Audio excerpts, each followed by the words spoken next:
नमस्कार बच्चों, आपका स्वागत है नियो स्किल एकेडमी में। जरा सोचिए, एग्जाम के समय टीचर्स के लिए सबसे बड़ी परेशानी क्या होती है? सिर्फ पेपर्स चेक करना? जी नहीं, बल्कि सीटिंग अरेंजमेंट बनाना। 500 बच्चों को ऐसे बिठाना कि सेम क्लास के 2 बच्चे एक साथ ना बैठें, यह सच में बहुत बड़ा हेडेक होता है। लेकिन घबराइए मत, आज हम गूगल ऐप स्क्रिप्ट की मदद से एक ऐसा स्मार्ट सिस्टम बनाएंगे जो इस पूरे काम को चुटकियों में कर देगा। सो लेट्स डाइव राइट इन। आज की क्लास का हमारा प्लान बहुत ही एक्साइटिंग है। सबसे पहले हम देखेंगे द बिग एग्जाम प्रॉब्लम, फिर अपना गूगल शीट सेटअप करेंगे।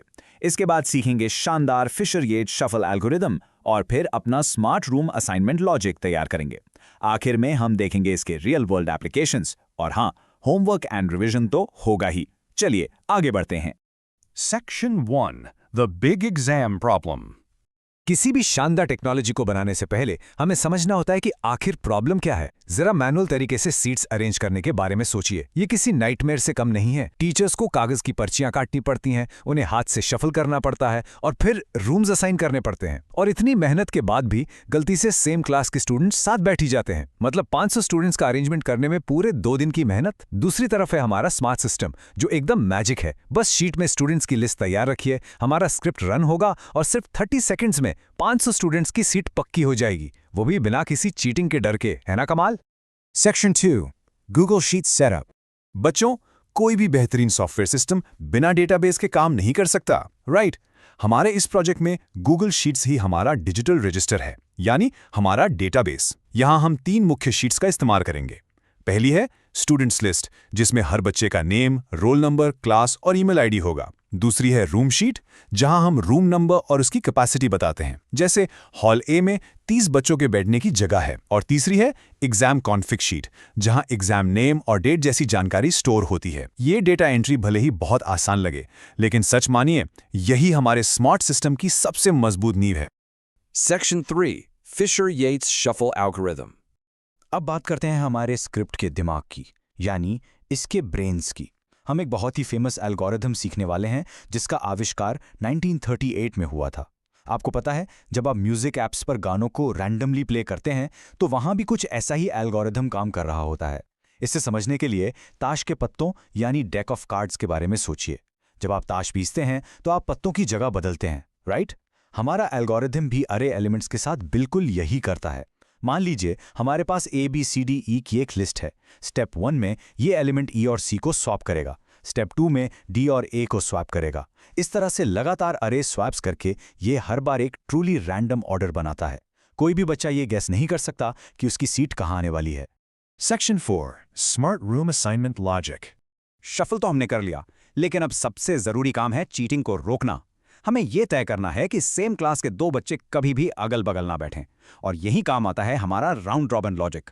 हमारा स्क्रिप्ट पहले क्लास 8A से एक स्टूडेंट को सीट 1 पर बैठाता है, फिर सीट 2 के लिए वो 7A से एक स्टूडेंट को लेता है, फिर सीट 3 के लिए 6A से। आप देख रहे हैं, इस तरह ये एक ऑल्टरनेटिंग पैटर्न बना देता है। नेबर मैच कॉलम में चेक मार्क्स को देखिए। 8A का पड़ोसी कभी 8A का स्टूडेंट नहीं होगा। ये लॉजिक अपने आप क्लासेस को अलग अलग करके एक परफेक्ट सीटिंग चार्ट बना देता है। अब आप सब मुझे सोचकर बताइए, कंप्यूटर को कैसे पता चलेगा कि किस रूम में कितने बच्चों को भेजना है? इसके लिए हम व्हाइल लूप का इस्तेमाल करते हैं। व्हाइल लूप तब तक चलता है जब तक 2 कंडीशंस पूरी होती हैं। कंडीशन 1, क्या रूम में जगह है, यानी seats in room is less than capacity. और कंडीशन 2, क्या और स्टूडेंट्स बचे हैं। जब तक ये दोनों शर्तें ट्रू रहेंगी, स्टूडेंट्स को उस रूम में सीट मिलती रहेगी, और जैसे ही रूम भर जाएगा, लूप अपने आप अगले रूम में चला जाएगा। बहुत सिंपल है ना? Section 5. Real World Applications. शायद आप सोच रहे होंगे कि क्या ये सिर्फ स्कूल के एग्जाम्स के लिए ही काम आता है। बिल्कुल नहीं। आप आज जो ऑटोमेशन स्किल सीख रहे हैं, उनका इस्तेमाल रियल वर्ल्ड के बहुत बड़े बड़े प्रोजेक्ट्स में होता है।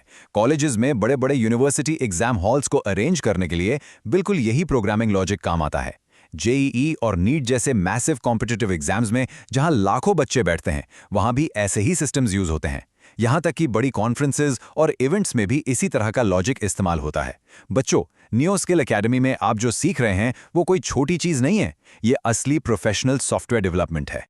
और जरा इस नंबर को देखिए, 6 लाख रुपए। ये मैं आपको क्यों दिखा रहा हूँ, क्योंकि अगर आप एक complete school and exam system बना लेते हैं जिसमें फॉर्म से लेकर ऑटोमेटिक सीटिंग तक सब कुछ हो, तो मार्केट में उस सॉफ्टवेयर सिस्टम की वैल्यू बहुत ज़्यादा होती है। एक अच्छा डेवलपर ऐसे प्रोजेक्ट्स के लिए आराम से लाखों रुपए कमा सकता है। आपकी ये कोडिंग स्किल्स आपको करियर में बहुत आगे ले जा सकती हैं। Section 6. Homework and Revision. अब समय है आज की क्लास को सम अप करने का और आपके होमवर्क का। देखिए, कोडिंग में बिना प्रैक्टिस के कुछ हासिल नहीं होता, इसलिए मेरी बात ध्यान से सुनिए। क्विक रिवीजन कर लेते हैं।